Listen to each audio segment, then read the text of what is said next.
Hola, ¿cómo están? Arrancamos nuestra segunda semana de clases.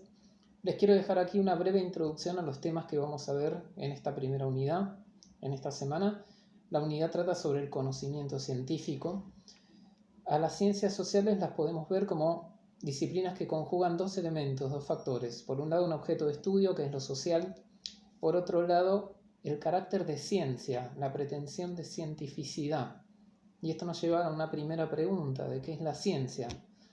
La ciencia es conocimiento, es un tipo de conocimiento, con lo cual el recorrido que propone el texto es arrancar por este concepto de conocimiento. Toma una idea del filósofo griego Platón, del siglo IV a.C. Platón va a diferenciar el conocimiento de la mera opinión. Para Platón el conocimiento es algo más que una opinión. Una opinión es una creencia que toma algo por verdadero, pero que puede no ser verdadera y que en definitiva no tiene pruebas.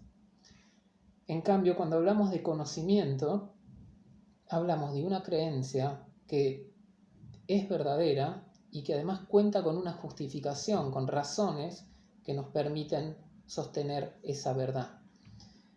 De este modo, el conocimiento, a diferencia de la opinión, conjuga tres requisitos: creencia, verdad y justificación. Y aquí aparece el primer problema en torno al conocimiento científico, y es que es muy difícil reunir estos tres factores. En especial, incluso para la ciencia, es muy difícil probar la verdad. Por varias razones. En principio, podríamos decir que la ciencia siempre ha buscado conocer los hechos a través de enunciados universales o leyes. Por ejemplo, la ley de gravedad, que explica por qué se mueven todos los planetas. Todos los planetas se mueven por una fuerza de atracción gravitatoria. O también con enunciados que afirman que, por ejemplo, todos los metales se dilatan con el calor. ¿Sí? Son enunciados que cubren un conjunto amplio y universal de fenómenos, todos los casos de un mismo tipo.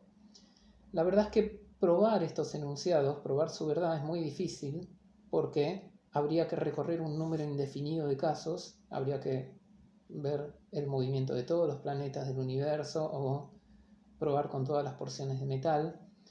Y bueno, esto es fácticamente imposible, con lo cual resulta muy difícil incluso para la ciencia probar la verdad.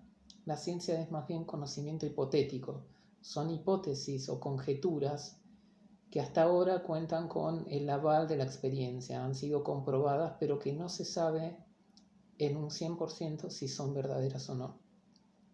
Y esto nos lleva al segundo tema de esta semana, que es el concepto de teoría científica.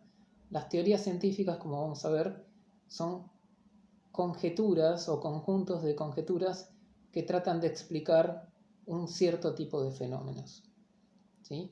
Y de algún modo las teorías son la verdadera realización de la ciencia.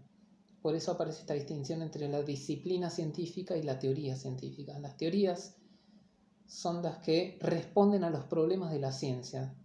Y a veces las teorías cambian unas teorías por otras, y cuando cambian esas teorías, cambia la naturaleza de las disciplinas. Por eso la teoría es lo que debe estudiar la disciplina que estudia la ciencia y que busca sus características, que es la epistemología. Este concepto lo van a ver en los textos. La epistemología es básicamente la rama de la filosofía que estudia, trata de comprender la naturaleza de la ciencia. Y es lo que nosotros hacemos en este curso con las ciencias sociales. Por último, si la ciencia busca la verdad, deberíamos poder comprender en qué consiste la verdad. Y aquí aparece la teoría famosa, la teoría aristotélica de la verdad.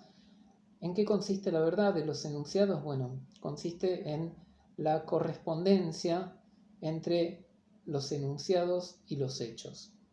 ¿Sí? La igual forma, la igual estructura de lo que afirman nuestros enunciados con la estructura que se dan los hechos.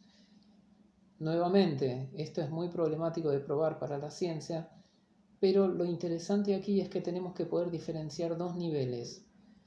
Uno es el de la verdad o falsedad de los enunciados y otro es el de nuestra posibilidad de conocer esa verdad o falsedad.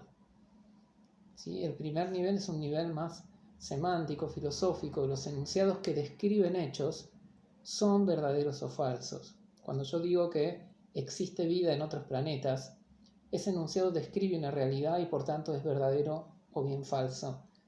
Pero nosotros no lo podemos probar porque no contamos con los medios técnicos para probarlo. Son dos problemas diferentes. Uno es el problema de la verdad de los enunciados y otro es el problema de cómo los conocemos. Obviamente la ciencia trata de llegar a la verdad y para eso desarrolla métodos para conocer la verdad. Esos métodos son insuficientes, son falibles, pero dan una base sólida y una buena justificación para el conocimiento. Buena lectura, buena semana, seguimos en contacto.